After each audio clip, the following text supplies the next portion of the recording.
So my name is Hondo Hernandez, owner and pitmaster of Show Off Barbecue, Salinas, California.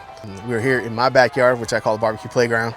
So today we're doing tri-tip, and our version is going to be a tri-tip taco. I mean, everybody loves tacos. Olive oil, peanut oil, that's kind of one of the things that's, you know, it's a nice little binder. And I like this one because of how coarse this rub is. You kind of want to see it. People always eat with their eyes first. They put these guys to rest. So we're slicing jalapenos. We're gonna make a nice little pico to go with our tacos. Very simple, but you know, it rounds out a nice little taco.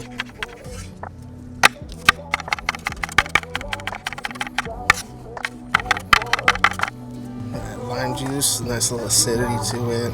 I'm trying to get everything all melted together. I'm huge on texture too, so this is like nice little fresh crunch.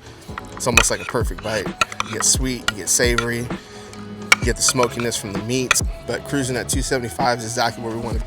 An hour to hour 15, we're looking at trying to get anywhere from like 120 to 115 internal before we actually pull it. And when we pull it off, we're gonna sear. So we probably get our spray bottle ready for that guy because we're gonna spray them down as they're searing off. So right now, these guys are probably at about 115 to 120 degrees.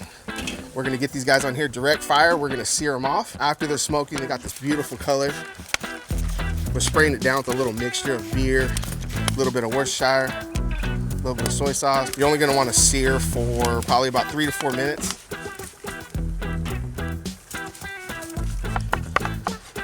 We take barbecue to a whole new level, and whatever we're smoking, we'll put it in a tortilla. I mean, it's the perfect vessel. This is the best part. But tri-tip is always near and dear to my heart being out here in California. So when it comes to having California barbecues, you gotta have the tri-tip.